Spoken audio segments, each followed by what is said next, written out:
झारखंड की राजधानी रांची में आज छात्र प्रदर्शन को विकराल रूप में देखा गया। आपको बता दें कि सियासी तौर पर भी प्रदर्शन ने विकराल रूप लिया और छात्रों के प्रदर्शन ने भी काफी ज्यादा विकराल रूप ले लिया है।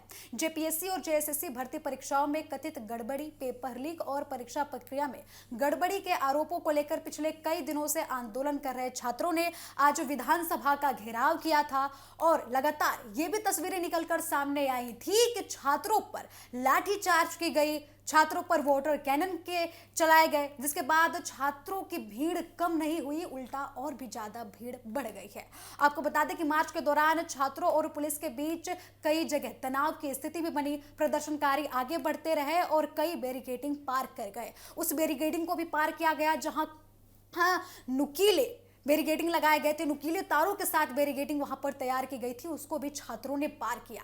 आखिरकार आपको बता दें कि सुरक्षा व्यवस्था के अंतिम घेरे को पार करने के बाद भी लगातार छात्रों ने अपना प्रदर्शन पीछे नहीं लिया और हर बैरिकेडिंग को पार करके छात्र विधानसभा की ओर कूच करते रहे। अब इस पर विपक्ष के नेताओं ने भी अपनी प्रतिक्रिया दी है। अखिलेश यादव ने क्या कुछ कहा है, सुनिए। कि झारखंड के बच्चों से बातचीत हुई है सरकार की और सरकार बातचीत कर रही है। हमें उम्मीद है रास्ता निकलेगा, लेकिन असली जिम्मेदार है भारत की सरकार। भारत की सरकार ने क्या किया है झारखंड के लोगों को नौकरी देने के लिए? भाई, भारत सरकार अगर कुछ काम अच्छा करती है तो स्टेट गवर्नमेंट को भी फायदा होता है, स्टेट गवर्नमेंट भी काम करती है। असली जिम्मेदार अगर कोई है बेरोजगारी के लिए,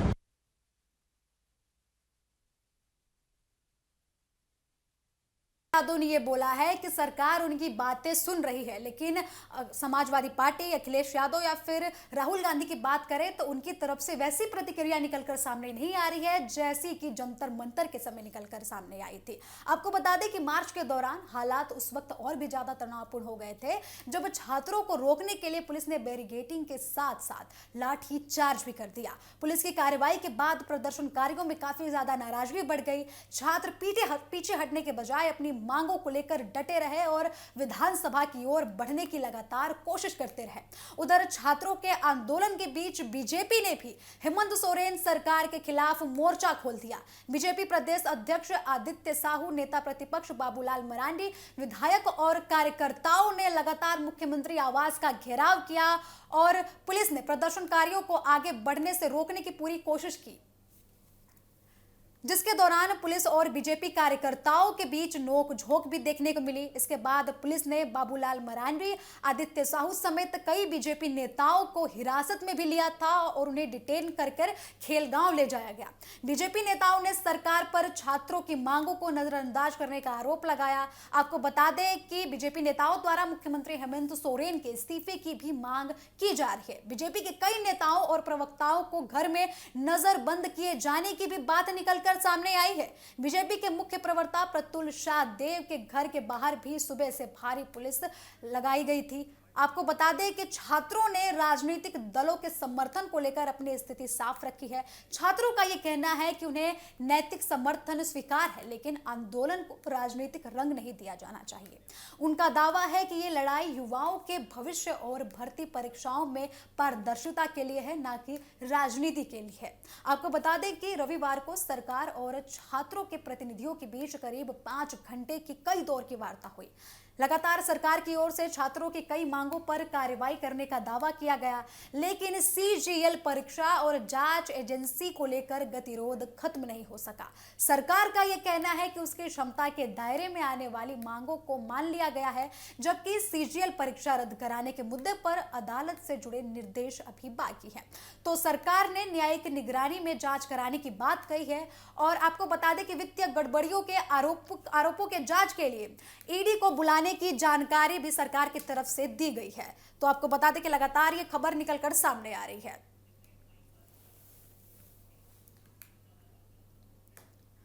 तो इस खबर पर और अधिक जानकारी के लिए हमारे सहयोगी अंकुर गोस्वामी न्यूज रूम से जुड़ चुके हैं। अंकुर, क्या कुछ तस्वीरें ये निकलकर सामने आ रही है? एक तरफ सरकार दावा कर रही थी कि हम छात्रों की बातें सुनेंगे, बातचीत से समाधान निकालेंगे, एक तरफ ये तस्वीरें निकलकर सामने आ रही है कि लाठीचार्ज किया जा रहा है।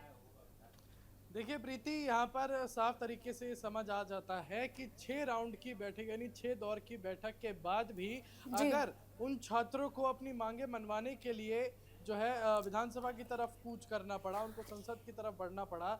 ये सारी चीज़ें ये ज़रूर दर्शा रही हैं कि छः दौर की बैठक के बाद भी कुछ जो है अच्छा खासा फैसला नहीं हो पाया। और वहीं हम बात करें अगर हेमंत सोरेन सरकार की, हेमंत सोरेन मीडिया के सामने आके तो लगातार ये बोल रहे हैं कि हमारी सरकार छात्रों के साथ खड़ी है, हमें दिल्ली से जोड़कर मत देखिए। अब सब बात ये भी है कि दिल्ली से क्यों ना जोड़कर देखा जाए भाई, दिल्ली में भी पेपर लीक हुआ तो प्रदर्शन हुए, வெளியில் புதிதாக பேசுவதை प्रदर्शनों में काफी ज्यादा अंतर है। अब पहला अंतर ये है कि दिल्ली का जो प्रदर्शन हुआ था उसमें चलिए बैरिकेडिंग हुई थी, वो भी जो है विधानसभा की तरफ कूच कर रहे थे, इन लोगों ने भी किया। लेकिन सोचने वाली बात यह है कि वहां पर जो बैरिकेडिंग की गई थी वहां केवल बैरिकेडिंग थी और यहाँ की बैरिकेडिंग में तारों की फेंसिंग कर रखी थी। अब सोचिए इतने मोटे मोटे तार, वो कांटे वाले तार जो इन्होंने लगा रखे थे, और उसको छूता कौन? अगर मान लीजिए स्थिति ऐसी तनावपूर्ण बन जाती तो वो किसको चोट लगती? वो झारखंड के छात्रों को ही तो लगती। जी बिल्कुल। अब मीडिया के सामने आप बोलेंगे कि झारखंड के छात्र हमारे खुद के बच्चे हैं और उसके बाद उन्हीं के लिए आप कांटों वाली फेंसिंग लगाएंगे। पैलेट गन का इस्तेमाल अगर दिल्ली में हुआ तो क्या पैलेट गन लेके जो है पुलिसकर्मी झारखंड में नजर नहीं आए? बिल्कुल नजर आए। वहां पर काफी मीडिया ने इसको कवर भी किया है। अब आप झारखंड के प्रदर्शन में पैलेट गन का इस्तेमाल कर रहे हो, आपने लाठी चार्ज कर दिया, आपने जो है बैरिकेडिंग के ऊपर कांटों वाली फेंसिंग लगा दी। आप क्या दिखाना चाह रहे हो? दिल्ली की स्थिति और झारखंड की स्थिति में कुछ खासा अंतर नहीं है। बस हाँ, अंतर यह है प्रीति कि वहां पर दिल्ली में राहुल गांधी काफी ज्यादा बोलबाला कर रही थी और अब झारखंड को लेकर राहुल गांधी की सरकार, राहुल गांधी की जो पार्टी है वो चुप नजर आ रही है। राहुल गांधी की पार्टी तो इस मामले पर चुप नजर आ रही है, लेकिन राहुल गांधी ये भी बोल रहे हैं कि हम छात्रों की गूंज के कार्यक्रम को आगे बढ़ाएंगे, छात्रों की बातों को लगातार संसद में रखेंगे, छात्रों से मिलकर हम बात करेंगे। आपने देखा होगा कि हाल ही के दिनों में वो प्रयागराज भी गए थे छात्रों से वार्तालाप करने के लिए। तो सवाल उठ रहे हैं काफी ज्यादा कि प्रयागराज जाने का आपके पास टाइम है, वहां पर जाके आप छात्रों की गूंज कार्यक्रम कर रहे हैं, लेकिन रांची में जहां छात्र चिल्ला चिल्ला कर अपनी आवाजें उठा रहे हैं वो सुनने का टाइम राहुल गांधी के पास नहीं है। अब देखिए प्रीति, यही वजह है कि बीजेपी के काफी नेता, काफी प्रवक्ता जो है राहुल गांधी का मजाक उड़ाते हैं। अब मजाक क्यों उड़ाते हैं? अब आप बताइए, झारखंड में जो है प्रदर्शन चल रहा है, वहां पर बच्चे आवाज उठा रहे हैं, लेकिन राहुल गांधी झारखंड नहीं जाएंगे, राहुल गांधी प्रयागराज चले जाएंगे, राहुल गांधी वहां पर छात्रों की बात उठाएंगे। लेकिन जहां पर छात्रों की गूंज हो रही है, सही में छात्र कूच कर रहे हैं विधानसभा की तरफ, कर चुके हैं। चलिए अब तो अभी ताजा अपडेट के हिसाब से देखा जाए तो विधानसभा के अंदर घुस चुके हैं, लेकिन राहुल गांधी को वहां की आवाज उठाना जरूरी नहीं लगा।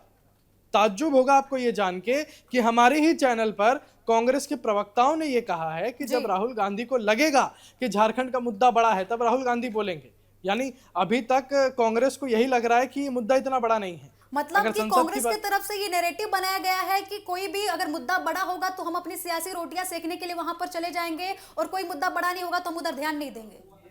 अब देखिए प्रीति, समझने वाली बात यह है 2027 में चुनाव है और सबसे ज्यादा जो टक्कर की बात हो रही है वो उत्तर प्रदेश में हो रही है कांग्रेस की भी, और उत्तराखंड में भी हो रही है।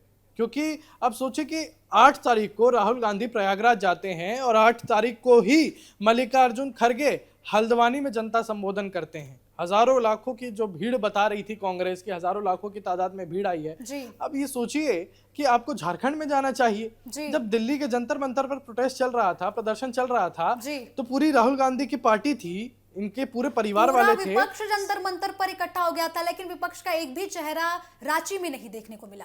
बिल्कुल, पीएम आवास के बाहर राहुल गांधी ने जो है डेरा बना लिया था, वहां पर उन्होंने प्रदर्शन करने की कोशिश की थी, उसके बाद डिटेन कर लिया गया, उसको कितना राजनीतिक माहौल दिया गया। लेकिन अब यहाँ पर राहुल गांधी से हेमंत सोरेन को जरा एक फटकार भी नहीं लगाई जा रही।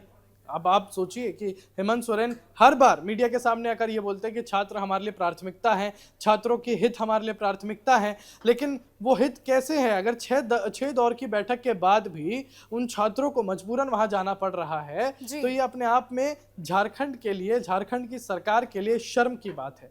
और शर्म की बात है सीबीआई की जो मांग की जा रही है छात्रों की तरफ से कि जो परीक्षा में धांधली हुई है उसकी जांच सीबीआई करे, तो सीबीआई की जांच से सरकार क्यों बचना चाह रही है? आखिर पीछे क्या वजह है कि सरकार सीबीआई की जांच पर हाँ नहीं भर रही है?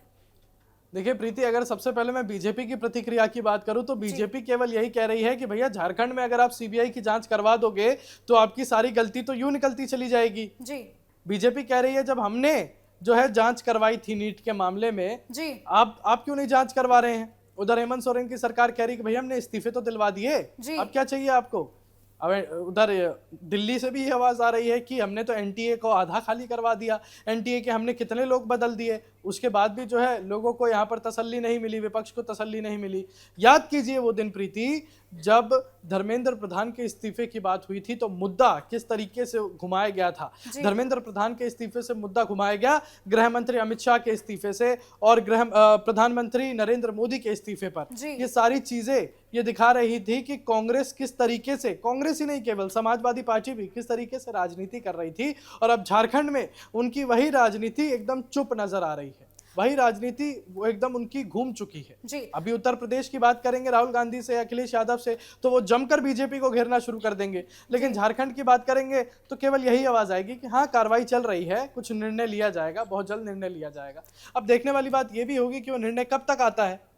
एक तरफ अखिलेश यादव बोल रहे हैं कि सरकार जो है छात्रों की बात सुन रही है और बातचीत से समाधान निकाला जाएगा, लेकिन सवाल तो ये भी उठ रहा है कि जब जंतर मंतर पर आंदोलन चल रहा था तब भी तो सरकार छात्रों से बात कर रही थी, छात्रों को बार बार बुलाया जा रहा था बात करने के लिए। छात्रों की मांग थी कि हमें केंद्रीय मंत्री जो शिक्षा मंत्री थे उस वक्त धर्मेंद्र प्रधान का हमें इस्तीफा चाहिए, इस्तीफा भी कराया गया। लेकिन यहाँ पर तो छात्र बस जांच की मांग कर रहे हैं कि बस जांच करा दीजिए और परीक्षा जो है जिसमें धांधली हुई उसको रद्द करा दीजिए, लेकिन इसके ऊपर भी सरकार और छात्रों के बीच सहमति नहीं बन पा रही है। लेकिन विपक्ष ये बोल रहा है कि सरकार बात सुन रही है, बातचीत से समाधान निकालेंगे। अखिलेश यादव बोल रहे हैं ऐसा।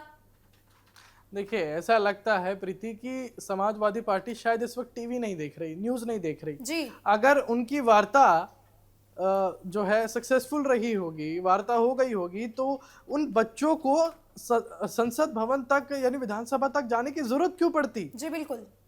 अगर सब कुछ सही रहा था तो पैलेट गन क्या कर रहे थे झारखंड के प्रोटेस्ट में? सब कुछ सही रहा था तो उस बैरिकेडिंग के ऊपर फेंसिंग क्या कर रही थी? जी। यानी झारखंड की सरकार को खुद छात्रों पर भरोसा नहीं है, ये केवल दिखावे की राजनीति है। वो कहावत है हाथी के दांत दिखाने के और खाने के और। इतना जंतर मंतर के प्रोटेस्ट को विपक्ष द्वारा इतना क्रिटिसाइज किया गया कि सरकार छात्रों के साथ बहुत गंदा व्यवहार कर रही है, उनके साथ बर्बरता कर रही है, लेकिन ये तस्वीरें तो अलग बयां कर रही है जो रांची से निकल कर आ रही है। रांची में तो बैरिकेडिंग ऐसी लगा दी गई कि नुकीले तार लगाए गए बैरिकेडिंग के ऊपर और तुरंत वाटर कैनन की तस्वीरें जो स्क्रीन पर हमारे चल रही है, वाटर कैनन चलाया गया छात्रों के ऊपर और लगातार लाठी चार्ज की भी खबर निकल कर सामने आई। आपने सुना होगा अंकुर की वही हेमंत सोरेन और वही उनके सरकार के नेताओं ने यह बोला था कि हम छात्रों पर लाठी चार्ज नहीं करेंगे, हम बातचीत से समाधान निकालेंगे। लेकिन आज जब छात्रों ने विधानसभा की तरफ कूच किया, उनकी मांगे नहीं सुनी गई, तो उन्हीं छात्रों पर लाठी चार्ज भी किया गया, वाटर कैनन भी चलाया गया और नुकीले तारों की फेंसिंग की हुई बैरिकेडिंग भी लगाई गई।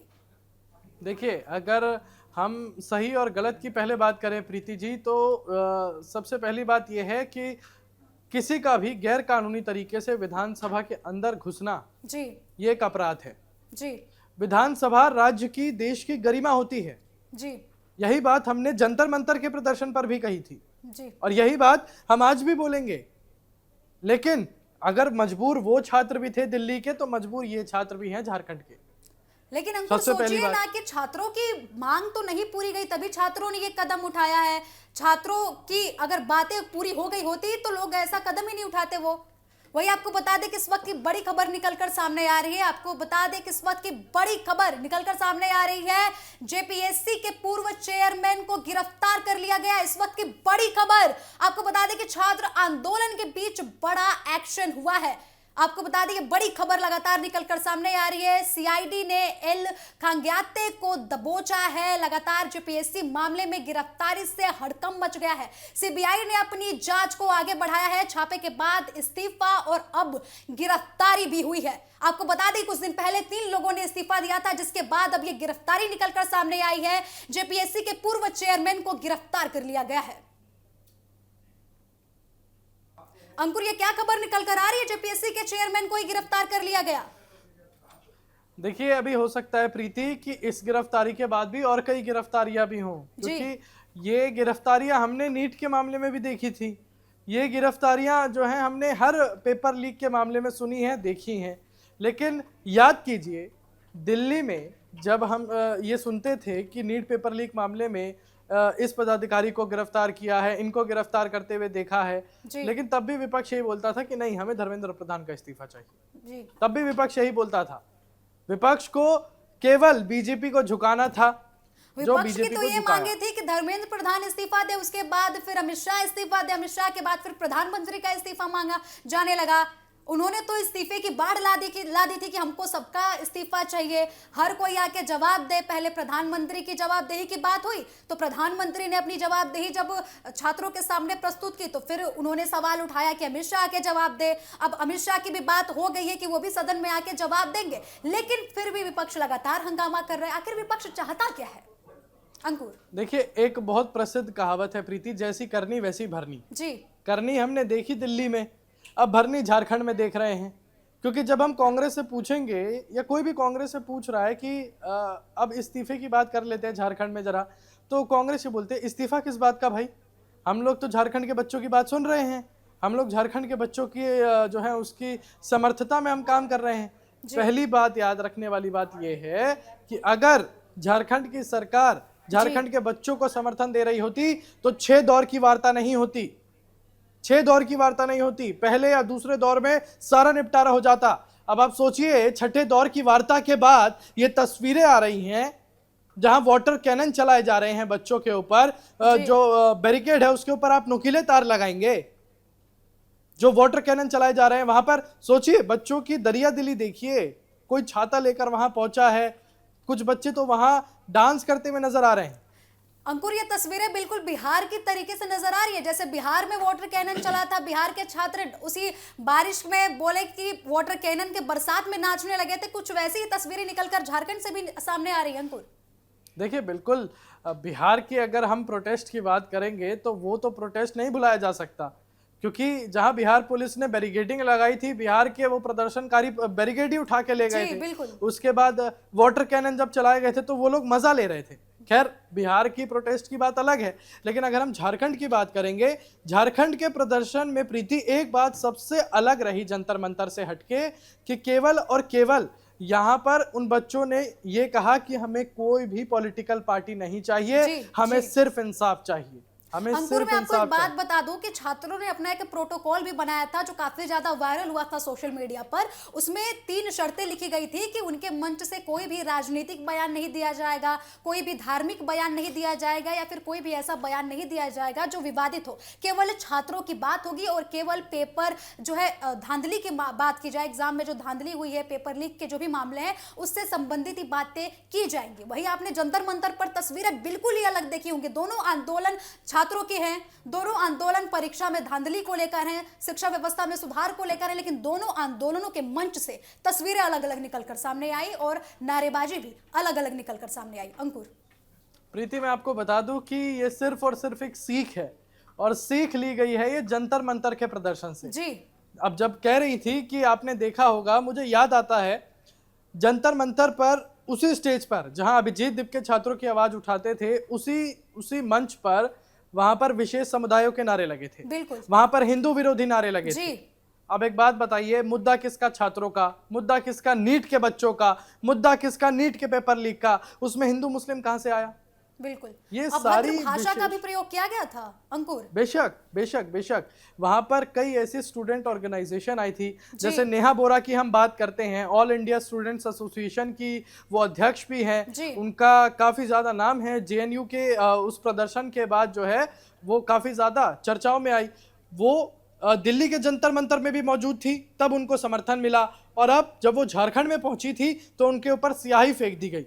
यानी ये साफ था, झारखंड के बच्चों को एक दिन भी राजनीतिक ड्रामा जो है अपने प्रदर्शन में बर्दाश्त नहीं था। और जब उस स्याही फेंकने वाले व्यक्ति को पकड़ा गया तो उसने केवल यही बोला कि ये नेहा बोरा छात्रों की बात नहीं करती है, ये नेहा बोरा जो है वो देश विरोधी बातें करती है। इसलिए वहां पर अभिजीत दिपके को भी न्योता नहीं है। अब जाए ना जाए, पहुंचे हैं नहीं पहुंचे हैं वो अलग बात है जी, लेकिन अभिजीत दिपके को भी न्योता नहीं है। लेकिन सोचिए, अभिजीत दिपके भी झारखंड के प्रोटेस्ट में दबाव के बजाय क्या बोलती पब्लिक जैसे नारे निकाल रहे हैं जी। अब कह रहे हैं कि हम लोगों से पूछेंगे कि आपको कितनी दिक्कतों का सामना करना पड़ रहा है। अगर भैया आपको राजनीतिक पार्टी नहीं बनना है तो आप ऐसी चालें क्यों कर रहे हैं?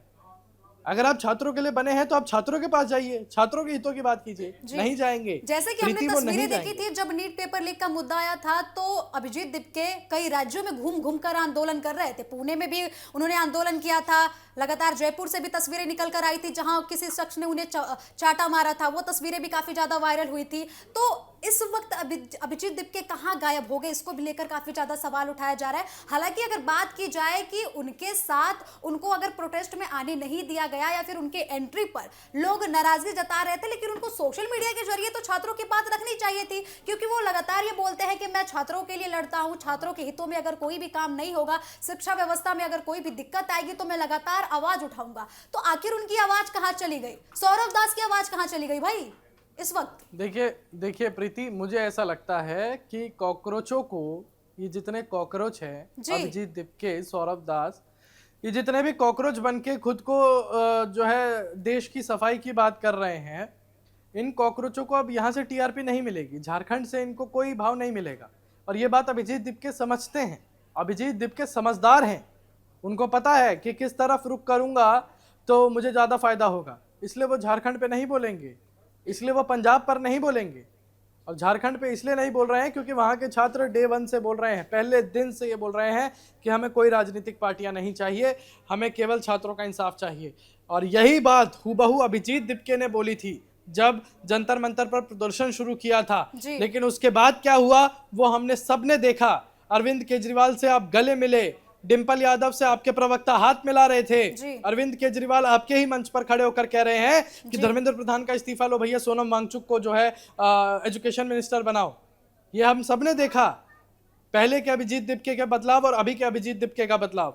इसलिए अभिजीत दिपके अब नहीं जाएंगे झारखंड, जाएंगे भी तो अंदर घुसने की क्षमता नहीं रख पाएंगे, क्योंकि वो जानते हैं उनका क्या हाल होगा। अगर अभिजीत दिपके से हम हटे तो बात करें राहुल गांधी की, विपक्षी दलों की बात करें, तो तस्वीर एक काफी ज्यादा सिमिलर निकलकर सामने आई है रांची से कि एक तरफ जब हमने जंतर मंतर पर प्रदर्शन देखा था तो राहुल गांधी प्रधानमंत्री आवास के बाहर धरना प्रदर्शन पर बैठे थे। ठीक वैसा ही जो है दृश्य निकलकर सामने आया है कि बीजेपी के कार्यकर्ता, बीजेपी के गतावर नेता जो हैं मुख्यमंत्री आवास के बाहर धरना प्रदर्शन पर बैठे थे, वहां से उनको डिटेन किया गया। और जंतर मंतर पर जब प्रदर्शन हो रहा था तो मुख्यमंत्री आवास के बाहर से भी राहुल गांधी और उनके समर्थकों को डिटेन किया गया था। तो उस वक्त राहुल गांधी और विपक्षी दलों ने यह बोला था कि देश में तानाशाही चल रही है। तो आज तो जो तस्वीरें निकलकर सामने आई जब बीजेपी के नेताओं को डिटेन किया गया आवाज उठाने पर, तो वो क्या था? फिर वो तानाशाही थी, तो फिर ये क्या है? देखिए, कांग्रेस की यही दोहरी राजनीति जो है जिसमें वो हर बार फंसती है। अब सोचिए, आपने देश के प्रधानमंत्री के आवास के बाहर कूच किया था, देश के प्रधानमंत्री के आवास के बाहर अब सारे राजनीतिक नेता बैठे थे। वहां पर जो है प्रियंका गांधी मौजूद थी, राहुल गांधी मौजूद थे, मल्लिकार्जुन खड़गे मौजूद थे, पवन खेड़ा मौजूद थे, बहुत सारे नेता वहां पर मौजूद थे। आपको डिटेन किया गया, आपने इसको लोकतंत्र की मौत बताया। अब जो बीजेपी यहाँ पर मुख्यमंत्री आवास के बाहर जो है धरना दे रही थी, आपने उनको भी डिटेन किया। हम तो चलिए उनको उस चीज को भी गलत नहीं बोल रहे, लेकिन अब आप बोलेंगे इसको कि ये तो प्रोटोकॉल है, ये तो सिक्योरिटी प्रोटोकॉल होता है, ये तो रूल्स होते हैं, हमें इनको फॉलो करना पड़ता है। तो जब कांग्रेस खुद प्रधानमंत्री आवास के बाहर प्रदर्शन कर रही थी तब वो रूल्स कहाँ गए थे? उस वक्त तो तानाशाही बताई गई थी कि तानाशाही हो रही है देश में, हमको डिटेन कर लिया गया, हमारे ऊपर रूल्स डाले जा रहे हैं जबरदस्ती, हम अपने मांगों को रख रहे हैं सरकार के सामने तो हमारे ऊपर दबाव बढ़ाया जा रहा है, हमें डिटेन कर कर जेलों में बंद किया जा रहा है। उस वक्त कांग्रेस और विपक्षी दलों ने आरोप लगाया था, आज तो बीजेपी के नेताओं को डिटेन किया गया, तो फिर ये क्या तानाशाही नहीं है? देखिए प्रीति, यही झारखंड के जो बच्चे हैं वो समझ चुके हैं और ये बात समझनी बहुत जरूरी है। 2027 की राजनीति के लिए मैं कह रहा हूं, काफी अच्छा खासा वोट बैंक जेनजी वोटरों का है, जेनजी वोटरों की मैं बात कर रहा हूं। इसलिए सारी विपक्षी पार्टियां जेनजी को अपना बता रही हैं, जेनजीओ को साथ लेकर चलने की बात कर रही हैं। छात्रों की गूंज राहुल गांधी इसलिए कर रहे हैं क्योंकि जेनजी वोटर्स को ध्यान रखा जा रहा है। अखिलेश यादव जेनजीओ के समर्थन में इसलिए आ रहे हैं क्योंकि जेनजी वोटर्स को ध्यान में रखा जा रहा है। यूपी की बात करेंगे अगर हम, तो राहुल गांधी और अखिलेश यादव के बीच में अनबन है, ये बात किसको नहीं पता। लेकिन जहां बात आएगी प्रधानमंत्री के विरुद्ध होने की, जहां बात आएगी बीजेपी के विरुद्ध होने की, वहां पर ये सारी पार्टियां भाई भाई हो जाएंगी, एकजुट हो जाएंगी। इकट्ठी बात करेंगी, एक ही सुर में इनकी आवाज निकलेगी। अच्छा अंकुर, एक आरोप ये भी लगाया जाता है, ये बोला जाता है कि झारखंड में एक एमएलए सोसाइटी है। अब उस सोसाइटी के एक प्लॉट की कीमत आपको बता दूं कि लगभग 3 करोड़ बताई जाती है। तो एक तरफ झारखंड का इमेज ऐसे बनाया गया है कि झारखंड एक गरीब राज्य है, तो दूसरी तरफ एमएलए की सोसाइटी का एक प्लॉट लगभग 3 करोड़ के दाम के साथ सामने आ रहा है। तो इसको भी लेकर काफी ज्यादा सवाल उठाए जा रहे हैं लोगों द्वारा कि आखिर एक तरफ आप बोल रहे हैं कि हमारा राज्य जो है काफी गरीब राज्य है, तो दूसरी तरफ इतने महंगे प्लॉट्स एमएलए को कहां से मिल रहे हैं? देखिए, वित्तीय तौर पर हर राज्य कभी ना कभी संघर्ष करता है जी। झारखंड भी कर रहा है, झारखंड भी कर रहा होगा, और क्या पता झारखंड आगे भी करे। लेकिन जो छात्रों की नींव है, तो अंकुर क्या ये गरीबी छात्रों के लिए है, आम जनता के लिए है, केवल एमएलए के लिए नहीं है?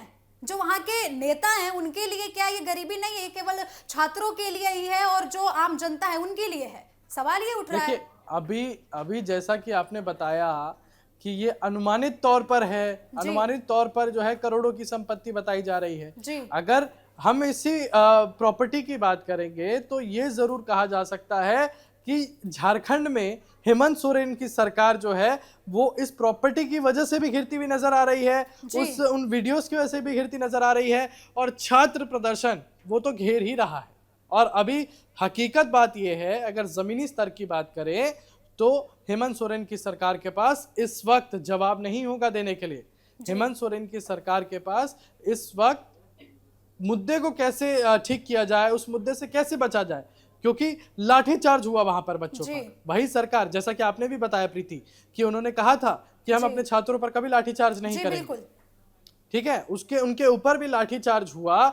और तब भी अब हेमंत सरकार सोचेगी कि क्या किया जा सकता है। और राहुल गांधी देखिएगा, कांग्रेस पार्टी और चुप्पी साध लेगी, कांग्रेस पार्टी एफसीआरए की बात कर लेगी, अमित शाह को सदन में बुलाने की बात कर लेगी, लेकिन झारखंड की बात नहीं करेगी। आज भी सदन की कार्यवाही में झारखंड की बात नहीं की गई, एफसीआरए की बात की गई। सदन के बाहर प्रदर्शन देखा गया एफसीआरए को लेकर, ना कि झारखंड के छात्रों की बात उठाई गई। तो जंतर मंतर पर प्रदर्शन हुआ तो लगातार आपने देखा होगा कि सदन के बाहर विपक्षी दलों ने अपने ऊपर पोस्टर लगा के प्रदर्शन किया था और कई सवाल दागे थे। और जब झारखंड के बच्चों की बात आई तो संसद में विपक्षी दल लगातार शांत हो गया और ये तस्वीरें निकलकर सामने आई कि एफसीआरए को लेकर विरोध जताया गया, ना कि छात्रों को लेकर विरोध जताया गया। एक तरफ झारखंड लगातार जल रहा है, लगातार छात्रों में आक्रोश देखने को मिल रहा है, तो दूसरी तरफ सदन के बाहर विपक्षी दल एफसीआरए को लेकर प्रदर्शन कर रहे हैं। तो ये क्या बात हुई? छात्रों की बात कर रहे हैं तो झारखंड के क्या छात्र नहीं है?